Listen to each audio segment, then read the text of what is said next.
What if the biggest problem in your life right now isn't a lack of answers, but the fact that you're ignoring what Jesus is already saying? Think about that for a few seconds. What if everything you've been asking for in prayer, everything you're trying to understand, has already begun to be answered, but you simply haven't noticed? Throughout human history, there has always been a profound difference between hearing and truly listening. Hearing is automatic. Sounds enter our ears all the time. Listening, however, requires presence, attention, inner silence. That's why so many people live surrounded by voices, information, and opinions, and yet still feel empty inside. Jesus Christ has never been someone who shouts to be noticed.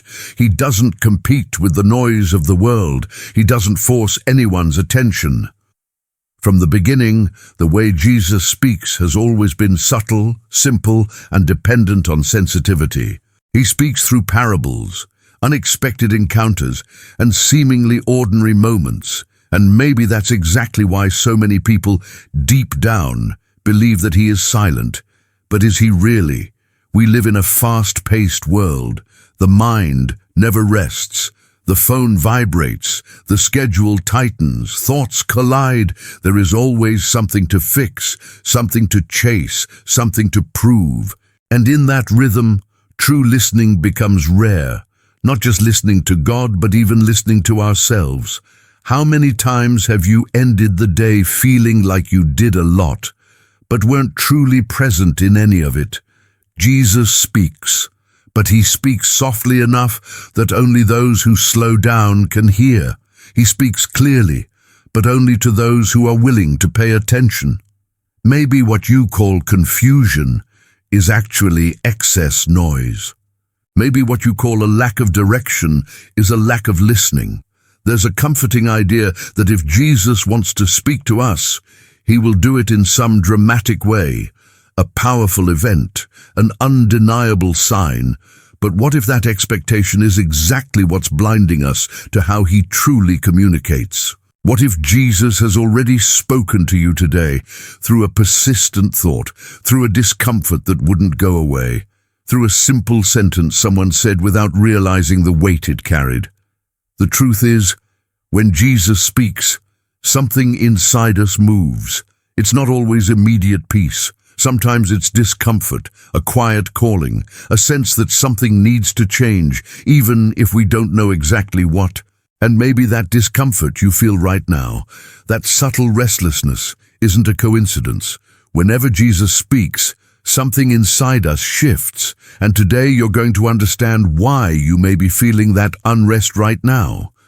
There is a silent problem affecting many people today, and it's dangerous precisely because it makes no noise. People haven't stopped believing in Jesus. They've simply stopped listening to him. We're surrounded by constant stimulation, information, opinions, notifications, comparisons. The mind is rarely silent, and when everything speaks at once, the most subtle voice is the first to be ignored. Not because it's weak, but because it requires attention. Jesus doesn't compete with the noise of the world. He waits. The invisible problem isn't a lack of declared faith. It's faith lived on autopilot.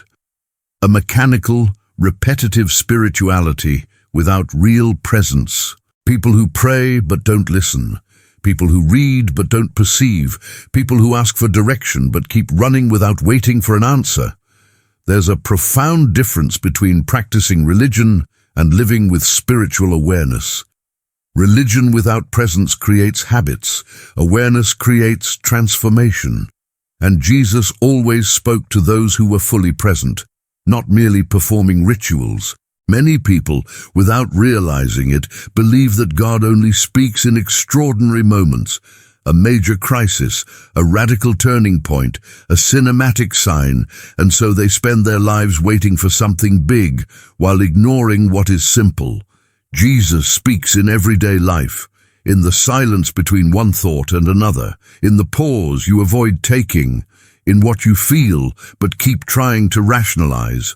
There's also fear involved in truly listening, because listening implies responsibility.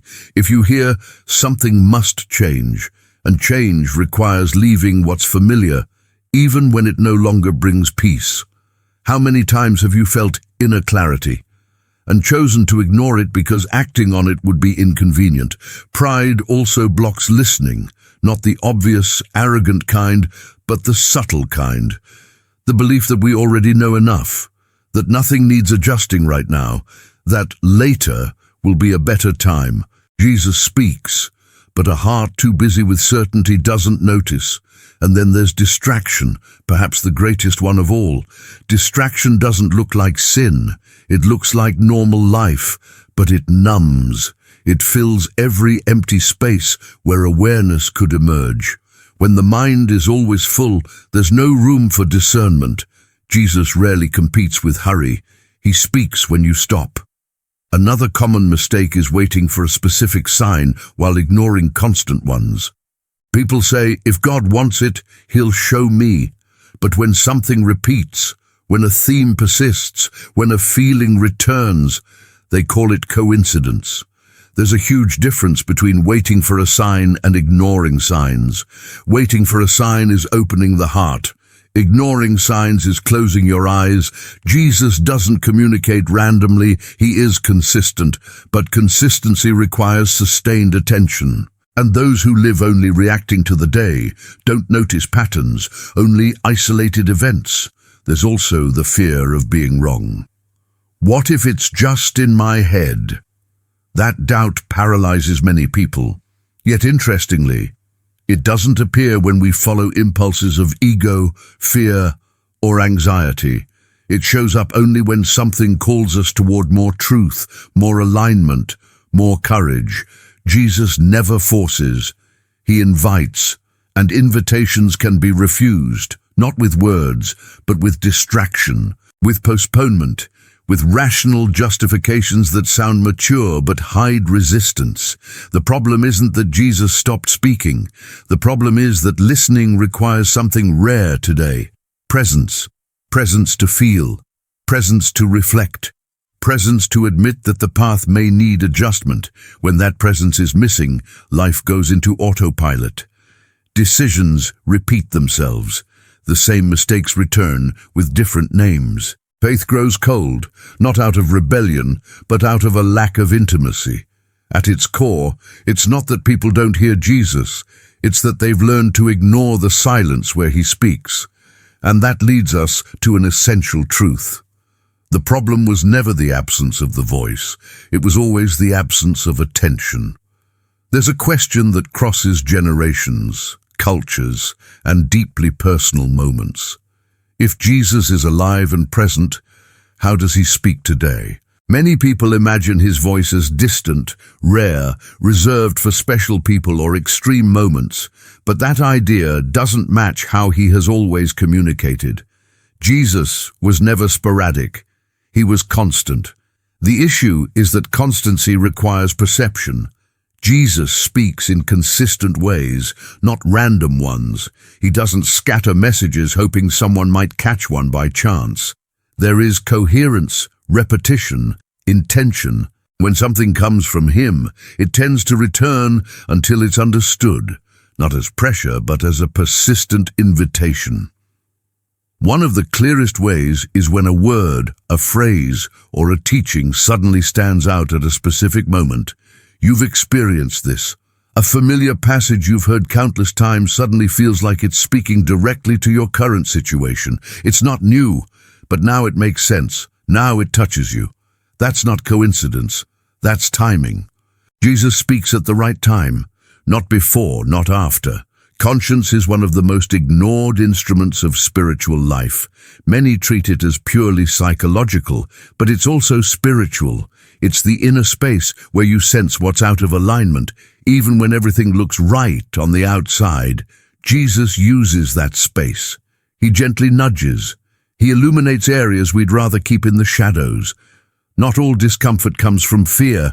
Some comes from truth. Jesus also speaks through unlikely people, not always through spiritual leaders, counselors, or authority figures. Sometimes he uses someone simple, distracted, who says something without deep intention, but hits exactly what you needed to hear. Those moments often carry a strange weight, echoing inside you. You try to ignore them, but they come back. There are also repeating circumstances, different settings, different faces, but the same lesson being required. The same type of conflict, the same delayed decision, the same feeling of being stuck in the same place. Jesus often speaks through repetition, not out of stubborn insistence, but out of mercy. He knows learning takes time. Many confuse emotion with spiritual direction. Emotion is intense, temporary, reactive. Spiritual direction is steady, quiet, consistent. Emotions shout. Direction whispers, but remains. If something returns with clarity even after the emotion has passed, it deserves attention. Jesus doesn't manipulate emotions. He forms awareness. Intuition plays a role too, but it must be discerned. Intuition aligned with Jesus doesn't create prolonged confusion. It points to a path, even if uncomfortable, and carries a strange sense of truth. Not necessarily ease, but alignment. Why does Jesus insist rather than force? Because forcing creates external obedience. Insisting creates internal transformation. Jesus respects human timing, even when that time is used to resist. He doesn't break down doors. He knocks and knocks again and waits. Each knock is a chance to mature. Each silence is space to choose. Sometimes he speaks by closing doors, not as punishment, but as protection. Paths that don't move forward. Relationships that slowly wear down. Opportunities that fade without logical explanation. And other times, he speaks by opening doors you weren't even looking for. The problem is that many only call it God's will when it aligns with their plans. Jesus speaks through peace and through the lack of it. When something consistently steals your peace, even if it looks right to everyone else, that's important spiritual information. Peace isn't the absence of problems, it's inner alignment, and perhaps the most ignored form of all is silence. When you ask for answers and receive no words, but gain clarity about what not to do, when the noise fades and all that remains is a simple, almost obvious certainty you've been avoiding. Jesus speaks when you stop demanding control. All of this leads to an uncomfortable realization. Many people don't ignore Jesus out of disbelief, but out of convenience. Listening would require change. Change would require loss. And loss is frightening. But what if I told you that right now, at this very moment, there is a specific sign happening in your life, and most people ignore this exact type of sign? There comes a moment when signs stop being subtle, not because Jesus changes how he speaks, but because the heart begins to need to hear. One of the first signs is a discomfort that doesn't go away. It's not random anxiety or baseless fear. It's a persistent sense that something is out of place. You change environments, distract yourself, rationalize, but it stays quiet, firm. This kind of discomfort doesn't come to punish, it comes to align. Jesus doesn't accuse, he adjusts. Another clear sign is repeatedly delayed decisions. You know you need to decide, but there's always a justification. Now isn't the right time. I'll deal with it later. And as time passes, the weight grows. Constant delay isn't neutrality. It's disguised resistance. Relationships that lose peace also speak loudly. It doesn't mean every difficult relationship should end, but when the lack of peace becomes the norm, when wear outweighs growth, when love turns into constant effort without life, that's a signal. Jesus deeply cares about the peace of the heart. There are doors that close without logical explanation, paths that seemed right, well planned, approved by everyone, and simply don't move forward. Nothing goes dramatically wrong. It just doesn't flow. That kind of closure is often quiet protection, a merciful no. And interestingly, there are doors that insist on opening. Opportunities that return, invitations that reappear, ideas that won't leave you alone. Even when you try to ignore them, something gently nudges you in the same direction, not with pressure, but with persistence. Spiritual stagnation is another strong sign. You do the same things, but without life. Words lose depth. Faith becomes routine. There's no growth, only maintenance. Jesus never called anyone to stagnation. Where he is present, there is movement, even if it's internal. And then there's the silence that begins to bother you. At first, silence feels like relief. Later, it becomes heavy. Not because God left, but because he's waiting for you to come closer. Silence isn't absence, it's space. Jesus uses silence to reveal what noise hides. When these signs appear together, something is being communicated, not with frantic urgency, but with growing clarity. Life begins to ask for more honesty, more presence, more courage. You feel that something needs to change, even if you don't yet know how. And that leads to a delicate question. What happens when these signs are ignored? Jesus never forces anyone to listen, and that is both one of the greatest proofs of love and one of the greatest risks. He respects choices. He respects timing. He even respects resistance. The danger isn't that Jesus stops speaking. He doesn't. The real danger is far more subtle. The heart begins to harden. When a voice is repeatedly ignored, it doesn't vanish suddenly. It gets muffled, like background noise that gradually goes unnoticed. Not because it got quieter, but because sensitivity diminished. The consequences are rarely dramatic at first. They're discreet, inner confusion, difficulty deciding, a sense of always starting over from the same place, mistakes repeating with different faces, a faith that still exists, but has lost its warmth. None of this happens overnight. Ignoring the voice of Jesus doesn't necessarily lead to immediate chaos. It leads to stagnation, to a spiritually lukewarm life where everything seems mostly fine, but nothing is fully alive. Jesus doesn't withdraw his presence, but the person stops recognizing it. The most dangerous part is that this state can feel normal, functional, socially acceptable, but inside, something knows it wasn't meant to be this way. Life becomes correct, but empty, safe, but directionless. And yet, there is grace. If you're still watching this video right now, that means something important. Relearning how to hear Jesus doesn't begin with extreme effort. It begins with surrender. Many think they need to do something dramatic to regain spiritual sensitivity, but Jesus always starts with the simple, the small, what's available right now. The first step is almost always intentional silence, not empty silence, but the kind where you stop filling every space with distraction.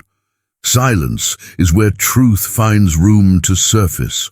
Setting aside a few minutes each day to be silent, without asking for anything, without rehearsing speeches, without trying to control what comes, re-educates the heart. At first, the mind resists. It brings lists, worries, noise. But with consistency, something calms down, and when hurry leaves, listening returns. Another powerful path is small acts of obedience. Jesus speaks more clearly to those willing to act, even without full understanding. Don't wait for complete clarity to take the first step. Often, clarity comes after movement, a simple adjustment, a long-delayed conversation. A habit you already know needs to change. Obedience isn't perfection, it's availability. Consistency is also essential. This isn't about rare, intense moments, but regular presence. A heart that shows up every day, even without strong emotions, becomes sensitive. Jesus entrusts direction to those who don't disappear when enthusiasm fades. Discernment matters more than speed. Hurry demands immediate answers. Discernment accepts process. when you slow down important decisions, when you learn to observe fruit instead of reacting to impulses, the voice becomes clearer. There's also a key many avoid: surrender. Surrender isn't giving up on life. It's giving up excessive control. It's quietly saying, I'm willing to listen, even if the answer doesn't match my plans. Jesus doesn't compete with the ego. He waits for it to be set aside. When you surrender, something shifts. Listening deepens. Resistance softens. And even when answers don't come in words, they come in direction, in enough peace to take the next step. Hearing Jesus isn't a rare event, it's a living relationship, and living relationships require presence, humility, and action. Maybe throughout this video, you notice something you've been trying to avoid. Maybe it wasn't a loud revelation, but a quiet certainty. There comes a moment when the question stops being theoretical and becomes personal, coincidence, or calling. Jesus Christ has never been distant, never absent. He has always been present, walking alongside people, speaking in the middle of ordinary life. What changes isn't his closeness, but the listener's willingness. Throughout everything said here, one question has remained alive, even when it wasn't spoken aloud. It ran through every reflection, every discomfort, every silent pause inside you. Are you letting what Jesus is saying right now slip by? Maybe he isn't asking for something new. Maybe he's simply confirming what you already know. Maybe he's calling you back to a place of truth, simplicity, and presence. Sometimes, hearing Jesus doesn't mean changing everything at once. It means paying attention. It means stopping your escape from silence. It means having the courage to admit that something needs adjusting, even without knowing exactly what comes next. Now, for a few seconds, allow yourself to be quiet inside. Don't analyze, don't respond, just notice what moves within you. What surfaces when the noise fades? Jesus speaks to those who are willing to listen, and also to those willing to respond. The question isn't whether Jesus is speaking. The question is, what will you do now that you've noticed? If this video spoke to you, share in the comments what touched your heart the most. Putting it into words might help someone else who's still trying to understand what they're feeling. Share this with someone who needs to hear it. And above all, stay attentive after the video ends, because the voice that led you here doesn't usually stop when the silence begins.